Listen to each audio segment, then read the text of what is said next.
ስምህና ከየት እንደመጣ መጀመሪያ እኔ ስሜ እስክንድር አብለታ እባላለሁ። የመጣሁት ከዚሁ ከዋሽንግተን ዲሲ አካባቢ ነው። እንግዲህ እዚህ ወርልድ ባንክ ጽህፈት ቤት በራፍ ላይ ነው ያለነው እና ምንድነው ዓላማው የዛሬው ሰላማዊ ሰልፍ አጠራር?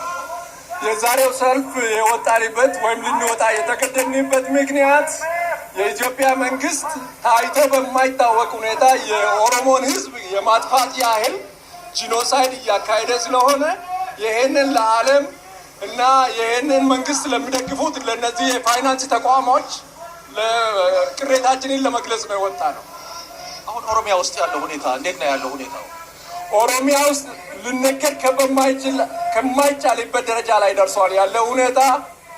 ሚስቶች ባሎቻቸው ፊት ይነወራሉ፣ ተማሪዎች ይገደላሉ፣ ገበሬዎች አርሰው መግባት አልቻሉም፣ ነጋዴዎች ነግደው መግባት አልቻሉም፣ ተማሪዎች ከትምህርት ቤት ሄደው መግባት አልቻሉም።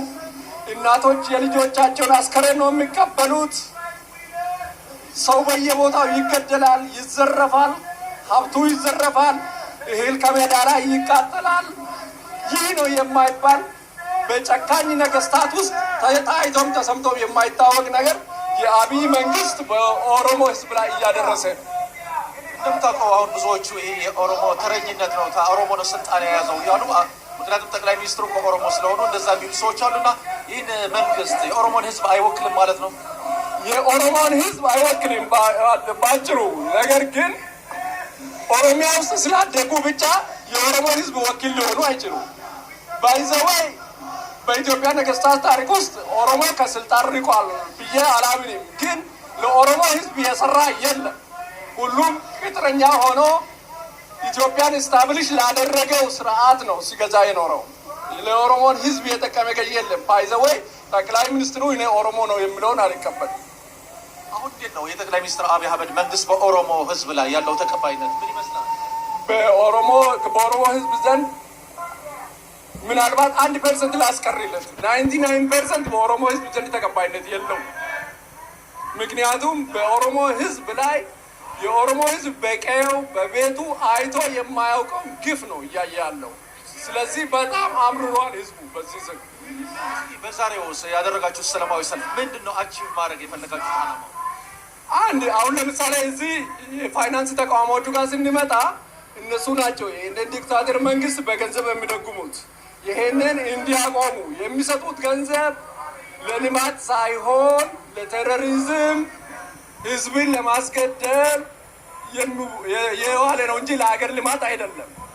ሁለተኛ ነገር የአሜሪካን መንግስት የዓለም መንግስታት በዚህ አጋጣሚ ይሄን ሊሰሙ የሚችሉት ሁሉ በኢትዮጵያ ውስጥ ያለው ዲክታተርነት በዓለም ላይ የሌለ፣ በሌላ በኩል ይሄ ሰው የሰላም ኖቤል ተሸላሚ ነው ተብሎ የሚታወቅለት በዚህ ነው። ነገር ግን እውነታው ይሄ ነው። ህዝብን እየጨረሰ ነው። ባይዘወይ በዚህ አጋጣሚ ከኦሮሞም ህዝብ ሌላ ለደቡብ ህዝብ በሰሜንም ላሉት እንደነ ቅማንት ሁሉ ድምፅ መሆን እንፈልጋለን።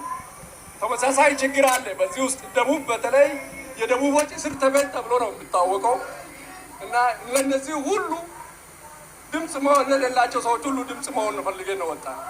መልካም እንግዲህ እንደምታውቀው አሁን ፌዴራሊስት ኃይሎችም በተለያዩ ቦታዎች ስብሰባ እያካሄዱ እየተጠናከሩ ነው ያሉ። በአንድ በኩል ደግሞ እነዚህ አህዳውያን ይህንን ህብረ ብሔር ለማፍረስ የሚጥሩ ሰው ኃይሎች አሉ። እናንተ ደግሞ ዛሬ በሰልፋቸው ህብረ ብሔራዊ ፌዴራሊዝም እንደግፋለን ብላቸዋልና ምን ማድረግ አለባቸው? እነዚህ የፌዴራል ኃይሎች ምንም ሌላ አማራጭ የላቸው። ያን የበሰበሰውን የገማውን ስርዓት መልሶ ላለማየት ፌዴራሊስቶች በሙሉ ተሰባስበው አንድ ነው ህዝቦች መብታቸው የተከበረባትን ኢትዮጵያ መመስረት አለባቸው ብዬ ነው የማምነው።